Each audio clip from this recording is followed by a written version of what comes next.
Welcome to Off the Grid, a podcast for small business owners who want to leave social media without losing all their clients. Let's go off the grid. Okay. Let's go off the grid. Okay. I know that you really want to put your phone away. Yeah. Let's go off the grid. Hello, and welcome back to Off the Grid, a podcast about leaving social media without losing all your clients. Or lately, a show about finding ways to move forward with your creative business without sacrificing your values or feeling like you have to do all of these soul-sucking marketing activities all the time.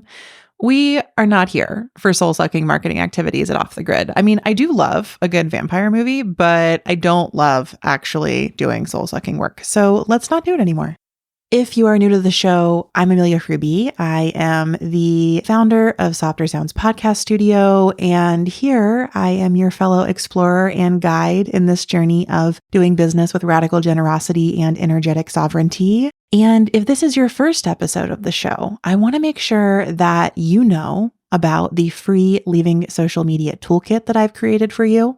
Maybe it's not your first episode, but you still haven't downloaded the toolkit. And my friend, please go get it. It is an amazing free resource that includes a 5-step plan for leaving any social platform, my list of 100 ways to share your work without social media, and a creative marketing ideas database that will help you plan quarterly marketing experiments so that you can share your work and hopefully make some money without relying on social media. All of that is totally free with the toolkit, which you can get at offthegrid.fun/toolkit or linked in the show notes of every single episode of this show. And I hope that you'll take a moment to do that. Or if you've already done that, if you are a returning listener, if you've got the toolkit, if you've heard the episodes, if you are very familiar with all things Off the Grid, I am so glad that you're here and I'm excited to be on the mic for a solo episode today. I wasn't planning on doing any solo episodes in season 4. I thought this was going to be a fall full of interviews, but I got a bit behind on my recording schedule. Honestly, maybe that's relatable, but yeah, I was like looking at it and I was like, oh, am I going to record this and then release it less than a week later while I go on a trip in the middle? Like, probably not. So rest assured that even the podcast professionals among us are still not always on top of their recording schedule or their content calendar.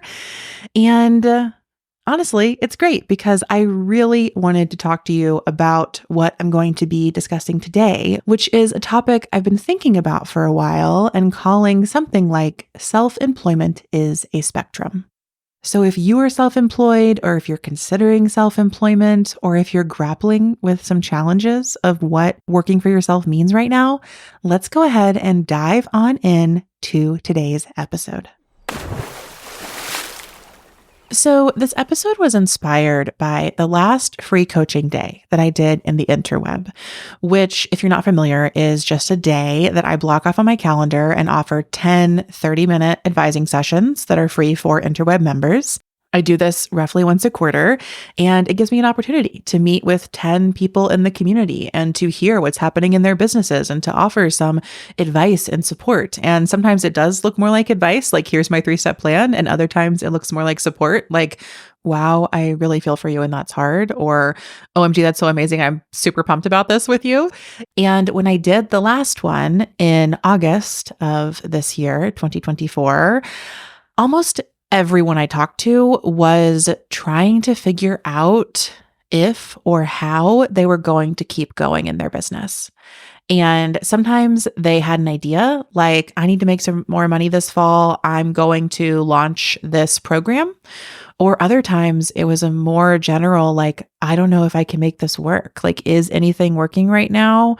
Should I continue down this path, or should I go a different direction with these things that I'm creating?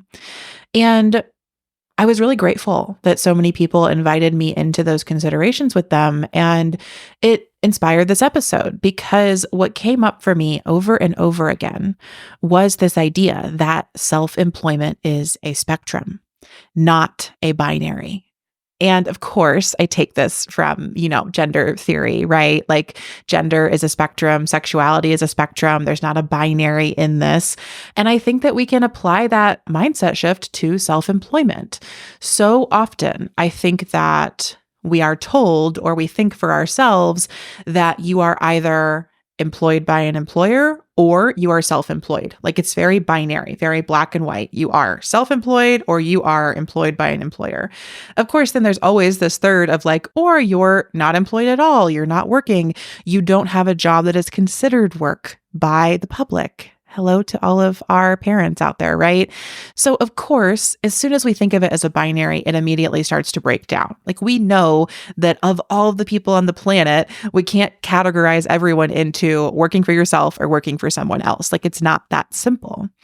But when we go to start our own business, I think we encounter this binary in a pretty big way.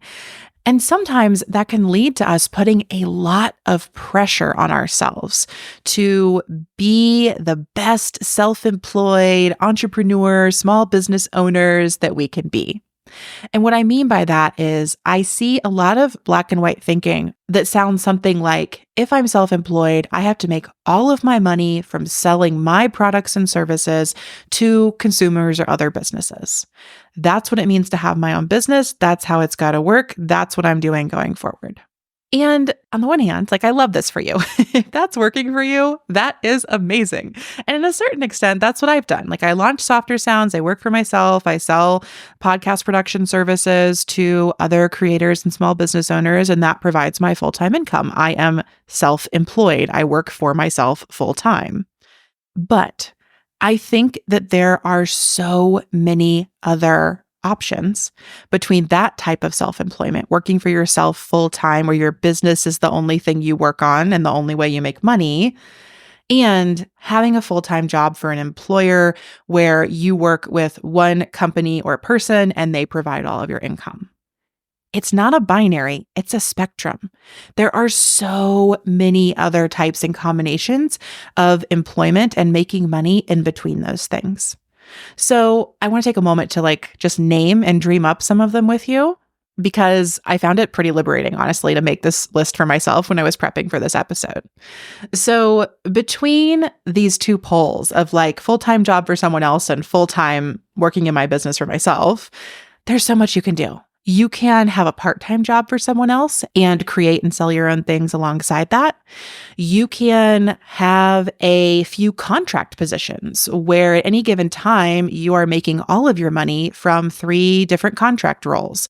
You can be a consultant where you pop in and out of other people's businesses in a semi-full-time way. You go 3 months full-time here, 6 months full-time over there, but you're bringing all that together under your own business entity.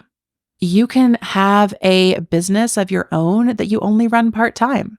Maybe you have caregiving expectations, or you're a student, or you have other focuses in your life. And so you have a business and it makes money. It's just not your full-time gig right now.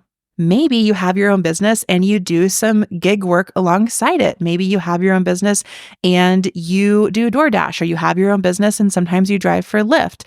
That's another way you can exist along this spectrum. I know a lot of small business owners who have their own business and then they do a little bit of other service provider work for their peers and colleagues and friends alongside that. And it's not really a focus of their business. Maybe they don't even have it on their website, but they're like, hey, my business is selling these amazing coaching packages, but also I make some money by doing bookkeeping for these 3 people on occasion. And it works great for them. There are so many ways that we can be self-employed. And there are so many stops, perhaps, along this spectrum from having a full-time job to having your own business. It's absolutely not binary. And I think, again, our own experience often plays this out. I know that so many of the people listening to this have been piecing together income and employment for a long time, right? Maybe you have done your pop-ups at craft fairs and also worked at a restaurant. Maybe you have had a part-time job for that retail store and also done a little bit of website copywriting during the hours the shop was closed, right? This was definitely what I was doing for all of my 20s. I was in grad school and getting paid to teach classes at the university and also working on campus or working at a restaurant or selling courses through my Instagram at the time. Like I was always piecing together different ways of making money. And at the time, I didn't consider myself to be self-employed, but now that I look back, I think I absolutely was. I was thinking about the different ways I wanted to share my work, the different things that I wanted to do, and I was finding ways to bring them together and make money over time. But when I look back, I remember having all of this imposter syndrome around not having this one thing that I could tell people I was doing. I didn't know how to say what it was. I couldn't point to here's the business. This is how I make all my money. And so I felt like I was failing a lot of the time. But now I'm able to reframe that and see that I was really just relishing in having many passions and interests. And it's great that I was able to put together all of these different ways of making money to support myself. And honestly, I kind of loved it. I'm somebody who likes to do a lot of different things. And at certain points, it was really serving me well that I was making money from being at school and from working with this other org and from selling my own classes on the side. I loved having these sorts of different containers for my work, different containers for making money that I could kind of be in flow with. Sometimes I was spending more energy doing the work for other people. Sometimes I was spending more energy doing the work for myself. It was really fluid in that way. And that really served me during that time of my life. Now, I think that the flip side of that, the very real one, is that it can lead to exhaustion and burnout. So I'm not trying to glorify, everybody should have 3 jobs and feel excited about it. That is not what I'm trying to say here. Having multiple jobs can be grueling and exhausting, and it's infuriating how we can still be under-earning in that process. And if you are caught in that cycle, I feel for you. There were definitely times when I was working multiple jobs and I was feeling so tired and so behind, and I still didn't have any money and I didn't know what to do with that. And that is not the experience I'm trying to necessarily uplift here. It's what I'm trying to empathize with.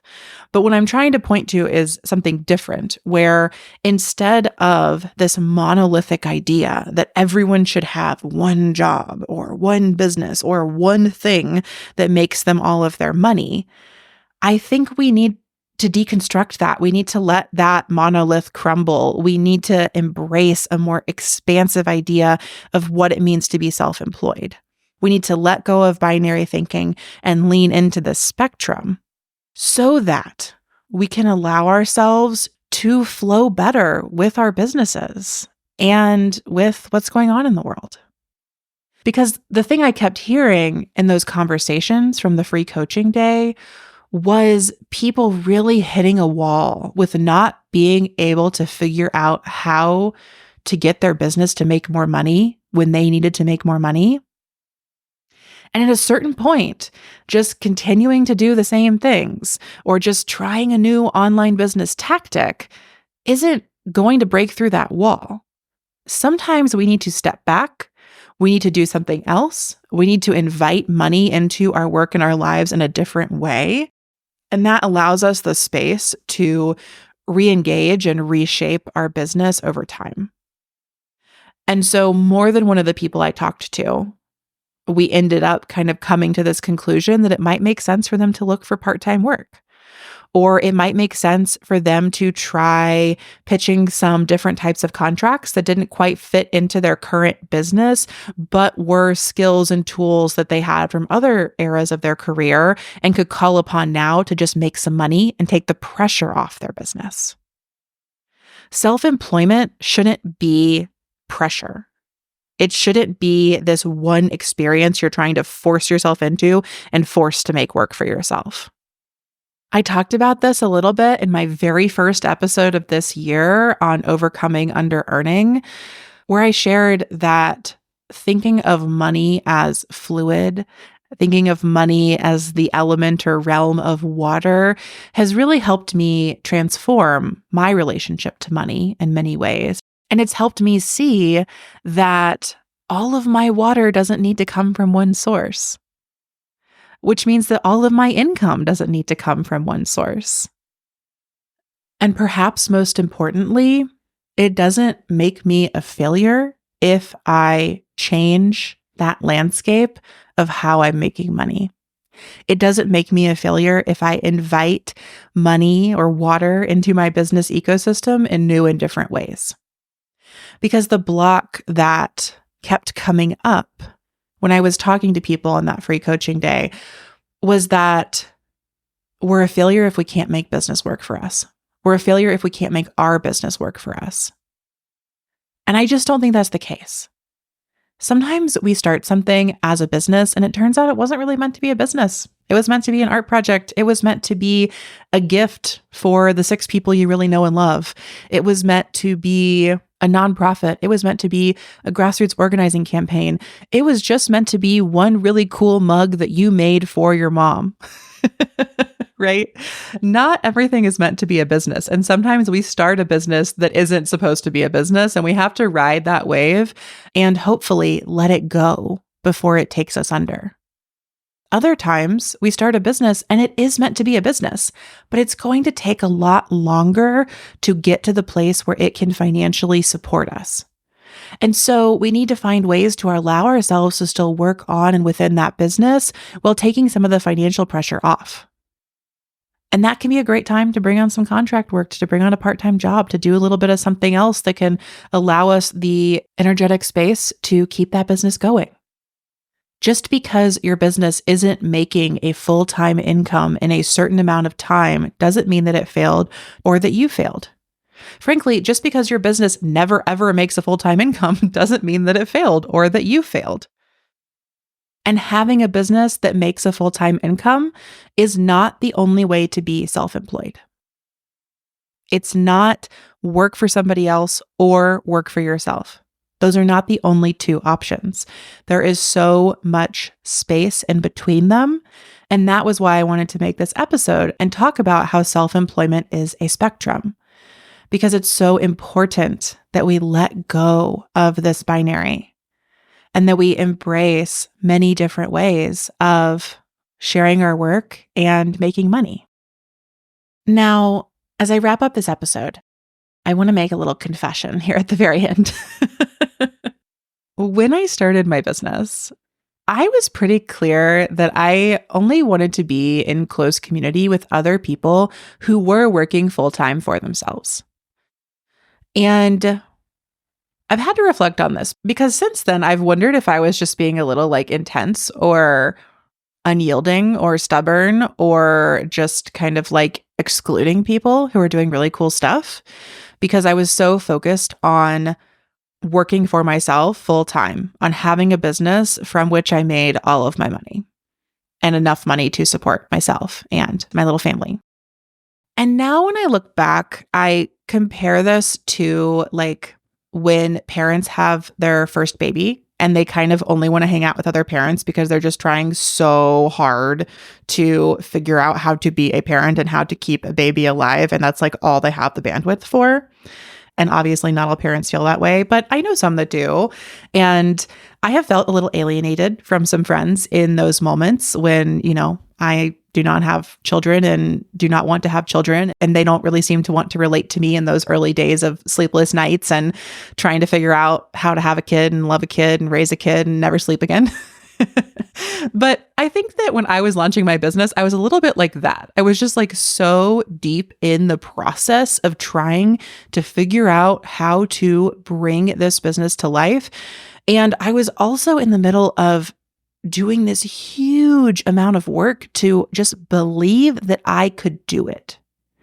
And in order for me to believe that I could do it, I wanted to surround myself with other people who were so committed to doing the same thing I was doing or who had already done that thing and I could look up to and rely on for that self-belief. But once I got through that period, that all kind of went away. Just like how a lot of my friends have kind of come back into my life once their kid finally started sleeping through the night. Once I got my business up and running, I was able to kind of take those blinders off and come back to this place and everything I'm sharing with you today. And this sort of insistence that self-employment is a spectrum. Working full-time for yourself in one business is a way of being self-employed, but it is not the only way. And I love working with people who are just super creative in how they make a living, how they make their money, how they support themselves, how they share their work, and how all of that comes together. So I hope that this episode has been a bit of a pep talk for all of us who are working for ourselves or running a creative business full-time or part-time or any amount of time, making some money from sharing the things that we're putting out into the world. I want it to be a pep talk for all of us and to remind us that things will change. Sometimes your business will be doing great and you can do it full time. And other times you may need to go get a job for a while until your business picks up again or until you have some reserves of income to feel resourced to be able to focus on it again. And I think that that is so normal. And in fact, I think it's pretty healthy. I think it's actually really beneficial to us as human beings to move through different cycles, do different things at different times, work in different ways with different people over our lifetime. And it's just kind of this corporate capitalist lie that we're told that we should have like one job that rules them all and do that forever. And so when we bring that into our businesses and we believe that we should have one business that rules them all, we're just taking on that like corporate capitalist value, right? We're just like embedding that in our own business and we don't have to do that. We can let that go. And when we do that, that can allow us to be more expansive in our ideas of self-employment and to really embrace who we are and the ways that we like to work. What if instead of niching down into one business or one ideal client or one program or one offering or one product or whatever one thing we think we should be doing or selling, what if instead of that, we got expansive as fuck? I don't curse a lot in this podcast, but it feels important here. What if we just let ourselves put everything on the table, be open to it all, let it really be a spectrum, and recreated and co-created how we make a living from there? So that's my pep talk for today's episode. I hope that this brought you something that you needed to hear. And if you want to hear more things like this, of course, you can keep listening to Off the Grid, but most of my solo episodes at this point are happening inside of the Clubhouse. So I am going to invite you to join us on Substack, to come into the Clubhouse where I share a monthly biz forecast episode around the first of every month and a online business creative marketing link roundup about midway through the month every month. And then I pop in other solo episodes like this one, where I'm just sharing something that I've been reflecting on or learning or needing to hear as a creative small business owner, as a self-employed person, making my way downtown, walking fast. No, not that. Making my way through the world in late stage capitalism. So if you would like more of this, please join us in the Clubhouse. It's only $5 a month or $50 a year. You also get commenting privileges on all posts and you can talk to other amazing Clubhouse members. It's a really great time, super affordable, and it's where I share more of these solo pep talks, chats, reflections, musings, and the like. Next week, we'll be continuing season 4 of the podcast with another amazing interview. Until then, I will see you off the grid and in the Clubhouse. Thanks for listening to Off the Grid. Don't forget to grab your free Leaving Social Media toolkit at offthegrid.fun/toolkit. This podcast is a Softer Sounds production. Our music is by Melissa Caitlin Carter of Making Audio Magic, and our logo is by Natelier Studio. I'm your host, Amelia Ruby, and until next time, I'll see you off the grid and on the interweb.